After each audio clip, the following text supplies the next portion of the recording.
Follow Nur Dan Muhammad. lagi satu Ya, silakan. tentang perjalanan spiritual batin yang apa yang saya alami. Dikala saya melaksanakan sholat 5 waktu di 4 rakaat kalau tidak salah di sholat isya 4 rakaat itu.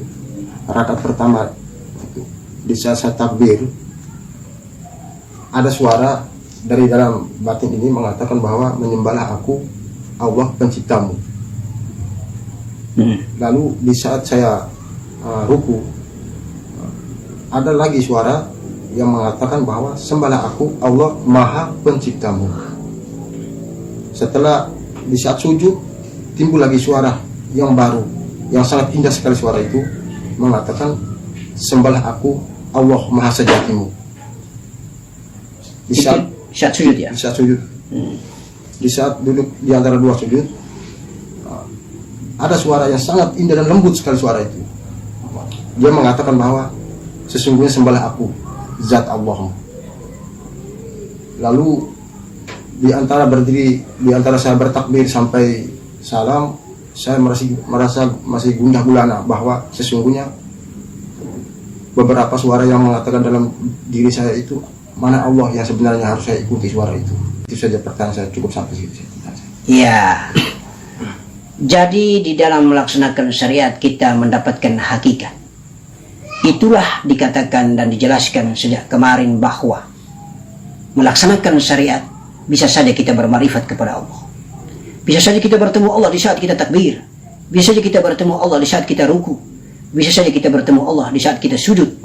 Bisa saja kita bertemu Allah di saat kita duduk di antara dua sujud. Apa pondasinya? Pondasinya adalah niat ketika kita bertakbir, melaksanakan syariat, kita tinggalkan hubud dunia. Kita matikan segala ciptaan Allah yang ada di diri kita. Yang ada Allah saja yang maha hidup, yang hidup. Maka suara yang muncul benar-benar adalah murni dari Allah Subhanahu wa ta'ala. Tidak usah kita pandang, sesungguhnya semuanya adalah benar. Karena di posisi takbir Allah berkedudukan sebagai pencipta, di posisi ruku dia berkedudukan sebagai maha pencipta. Mungkin di saat sujud dia mengatakan dirinya sebagai sejati. Lalu di saat duduk di antara dua sujud dia mengatakan dirinya sebagai zat Allah Subhanahu wa ta'ala. Dan itu hak-haknya Allah ketika dia berkata tentang suara yang bersumber dari Allah yang mengatakan dirinya adalah Allah, insya Allah kita tawakal billah. Kita ikhlaskan karena memang ibadah kita semata-mata untuk mendapatkan ridhonya dan tujuan kita tidak syirik tetapi kepada Allah Subhanahu wa ta'ala. Itu menunjukkan suara telah tembus sampai ke dinding hijabah, pendengaran telinga zahir, pendengaran telinga batin. Justru yang didengar itu adalah suara telinga batin. Seperti itu ya? Insya Allah. Kita bersyukur kenikmatan yang diberikan Allah Subhanahu wa ta'ala. Fa bi ayyi ala'i rabbikuma tukadziban. Nikmat mana lagi yang kau dustakan? Ketika engkau meruku, ketika engkau bertakbir, ketika engkau sujud, ketika engkau duduk di antara dua sujud, engkau bertemu Allah Subhanahu wa ta'ala. Dalam posisi kedudukannya dijelaskan masing-masing oleh Allah Subhanahu wa ta'ala. Maka itulah ilmu yang diberikan kepada kita agar kita tahu bahwa tidak selamanya kita belajar tasawuf kita batalkan syariat. Kita selamanya kita belajar tasawuf, kita tinggalkan syariat. Tidak selamanya kita belajar tasawuf dan belajar ilmu hakiki, kita tinggalkan sholat 5 waktu. Karena sesungguhnya di dalam sholat 5 waktu itu pun ada tarekah, ada perjalanan panjang menuju Allah.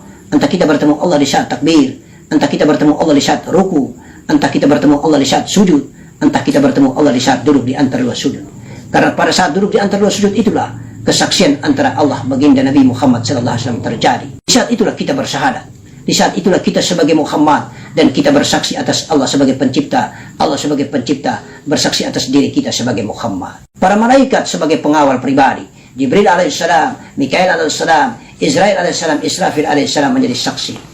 Lalu mereka menghantunkan salawatnya, Allahumma salli ala Sayyidina Muhammad wa ala ali Sayyidina Muhammad kama sallaita ala Sayyidina Ibrahim wa ala ali Sayyidina Ibrahim kama barakta ala Sayyidina Muhammad wa ala ali Sayyidina Muhammad barakta ala Sayyidina Ibrahim wa ala ali Sayyidina Ibrahim fil alamina innaka hamidum majid. Diselawatkan oleh para nabi. Saking indahnya kesaksian yang terjadi dua antara Allah dan Muhammad. Itulah zat yang menciptakan kita. La haula wala quwwata illa billahil ali.